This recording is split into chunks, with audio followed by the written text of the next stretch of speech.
मायागंज में रहने वाली सुमन दुर्गा माँ की भक्त थी। उसके गांव में हर साल नवरात्रों के समय गरबा प्रतियोगिता होती थी। सुमन को गरबा खेलना बहुत पसंद था। जब उसकी माँ जिंदा थी तो वो अक्सर उसके लिए नए नए कपड़े सिलती थी, जिन्हें पहने वो गरबा प्रतियोगिता में जाती थी। लेकिन जब से वो अनाथ हुई तो उसकी गरीबी के दिन भी शुरू हो गए। वो बड़ी मुश्किल से तो अपना पेट भर पाती थी। एक दिन उसके पड़ोस की लड़की अनीता नए नए कपड़े पहनकर तैयार होकर उसके पास आई और कहने लगी, सुमन, आज तो मैं गरबा खेलने जाऊंगी और देखना इस बार तो मैं ही जीतूंगी। वैसे तो चाह कर भी नहीं जा सकती क्योंकि तेरे पास तो अच्छे कपड़े हैं ही नहीं। अच्छा, मेरे पास कुछ पुराने कपड़े हैं, उन्हें पहनकर तू गरबा खेलने आ सकती है। अच्छा, अब मैं चलती हूँ। सुमन को खरी खोटी सुनाकर अनीता वहाँ से चली गई, लेकिन उसकी बातों से सुमन के दिल को बड़ी चोट पहुँची और वो दुर्गा माँ के सामने जाकर रोने लगी।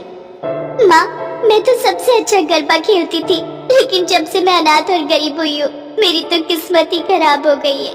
मेरे पास गरबा खेलने जाने के लिए अच्छे कपड़े नहीं है। दुर्गा माँ, आखिर इसमें मेरी गलती ही क्या है?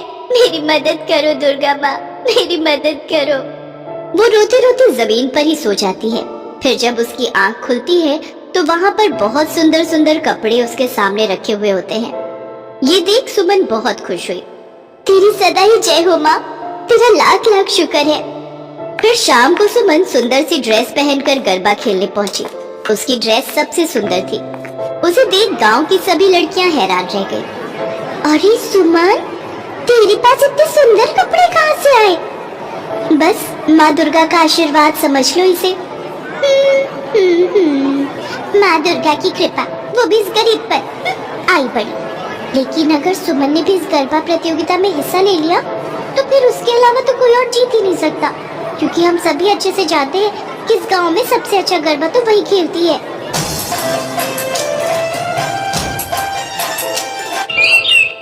अब सुमन भी रोज नए नए कपड़े पहनकर गरबा खेलने जाती। ऐसे ही कुछ दिन बीत गए। फिर एक रोज अनीता गरबा खेलने के बाद उसे अपने घर ले गई। चल ना यार सुमन, आज तू मेरे घर चल। तू गरबा खेलकर थक गई होगी ना, तुझे मस्त सा शरबत बनाकर पिलाती हूँ। अपने घर पहुंचकर उसने सुमन को शरबत पीने को दिया, जिसमें उसने दवाई मिला दी थी। शरबत पीने के बाद सुमन घर चली गई, लेकिन रात में उसे बहुत तेज बुखार आ गया और उसका सारा शरीर दर्द करने लगा। अगले दिन वो गरबा खेलने नहीं जा पाई।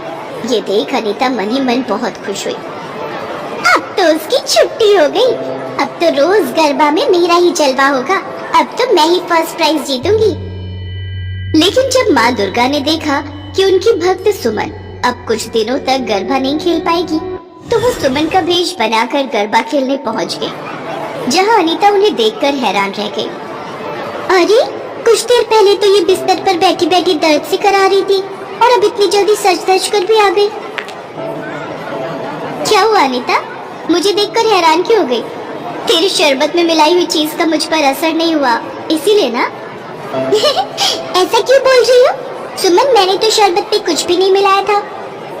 अनीता ये जानकर बड़ी हैरान हुई। शरबत में मिलाने वाली बात सुमन को कैसे पता चली? क्योंकि जब मैंने दवाई मिलाई थी तब तो सिर्फ मैं ही रसोई में थी। अब ऐसे ही हर रोज दुर्गा माँ सुमन के भेष में गरबा खेलने आने लगी और अनीता उसे देखकर चलने लगी। धीरे धीरे कुछ ही दिनों में माँ दुर्गा की कृपा से सुमन पूरी तरह ठीक हो गई। मैं इतने दिनों से गरबा खेलने नहीं गई। अब तक तो मेरा नाम उस मैनेजर ने प्रतियोगिता से हटा भी दिया होगा। लेकिन जब वो वहाँ पहुँची तो गरबा प्रतियोगिता के मैनेजर ने उससे कहा, सुमन, वाह, तुमने तो कमाल कर दिया। हर रोज जिस तरह तुम सबसे अच्छी परफॉर्मेंस दे रही हो, उससे तो यही लगता है कि ये प्रतियोगिता तुम ही जीतोगी। मैं और गरबा? अब जाओ, जल्दी से रोज की तरह प्रैक्टिस शुरू कर दो। ये सुनकर सुमन हैरान थी। तभी उसकी नजर मैदान में छपे दुर्गा माँ के चरणों पर गई और उसे समझते देर नहीं लगी कि दुर्गा माँ ही उसकी जगह गरबा खेलने आती थी। माँ, माँ तो खुद चलकर मेरे लिए गरबा खेलने मेरी मदद करने आई। माँ, अब देखना माँ, तेरी ये बेटी ये प्रतियोगिता जीत कर ही रहेगी। दुर्गा माँ, तेरा लाख लाख शुक्र है माँ, लाख लाख शुक्र है। सुमन अब पहले से ज्यादा आत्मविश्वास के साथ गरबा खेलने लगी। फिर प्रतियोगिता से एक दिन पहले अनीता ने सोचा, आज तो मैं इसे मजा चखा कर ही रहूंगी, फिर देखती हूँ कौन बचाएगा इसे। अनीता ने गरबा प्रतियोगिता के मैदान में बने वॉशरूम के वॉश बेसिन में नंगी तार डाल दी ताकि सुमन जब वहाँ हाथ मुंह धोने आए तो करंट लगने से वो मर जाए। लेकिन जैसे ही सुमन हाथ मुंह धोने लगी बिजली चली गई। फिर बच गई। ना जाने वो कौन सी शक्ति है जो हमेशा इसका साथ देती है। दरअसल ये भी दुर्गा माँ का ही एक चमत्कार था जिसमें सुमन बाल बाल बच गई।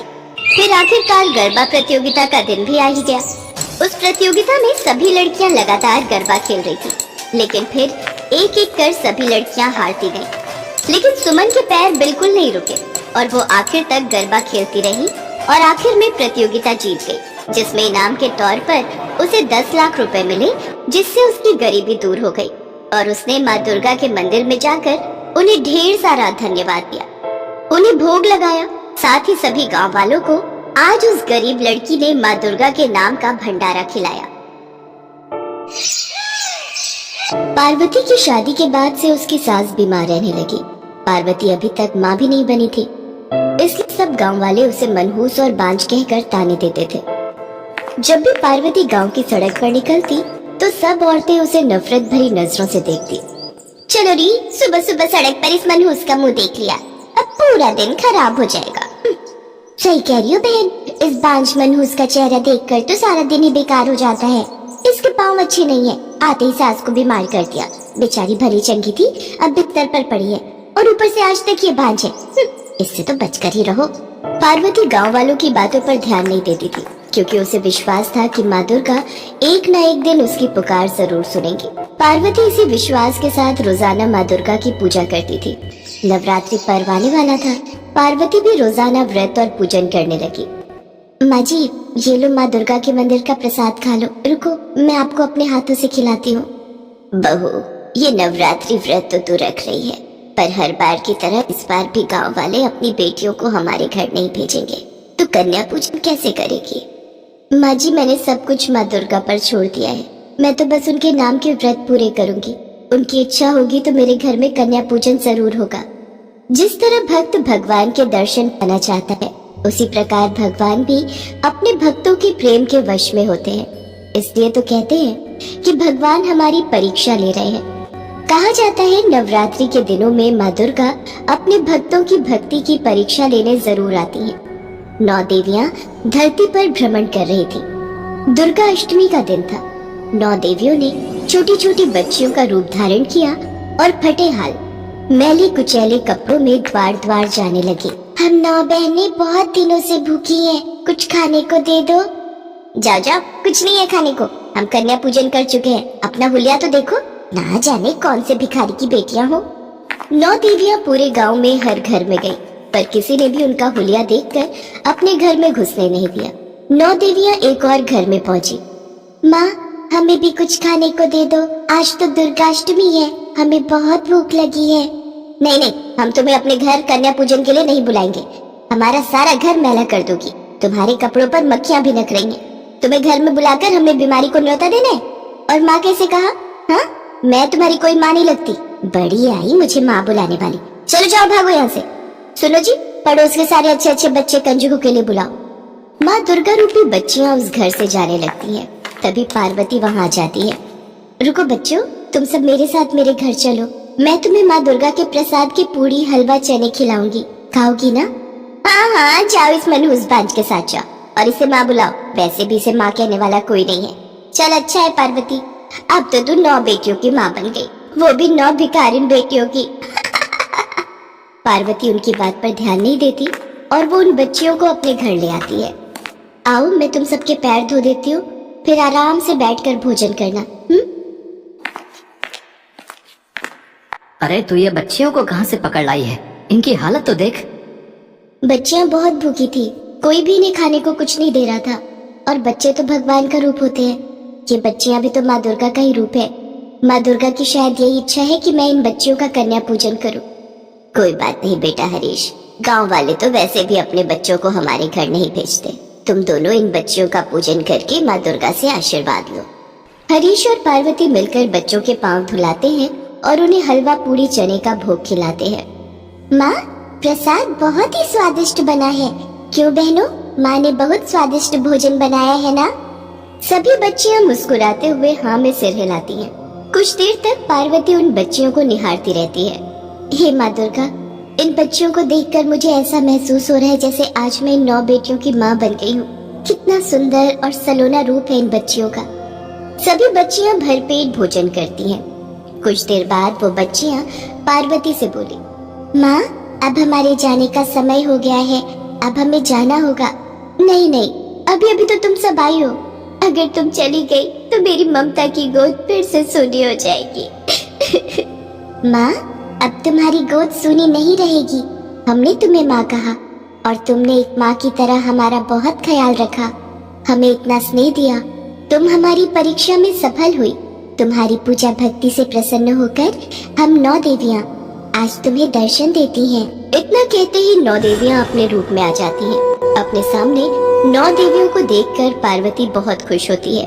9 देवियाँ उसे आशीर्वाद देती हैं। पार्वती की सास जो लंबे समय से बीमार थी, वो भी उठकर खड़ी हो जाती है और 9 देवियों को प्रणाम करती है।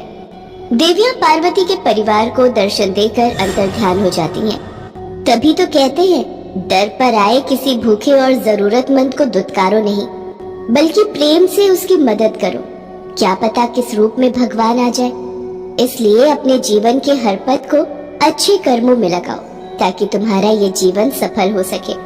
9 देवियाँ पार्वती के घर 9 बेटियां बनकर आई और पार्वती की सूनी गोद भरती। पार्वती के कुछ ही सालों में 2 बच्चे पैदा हुए।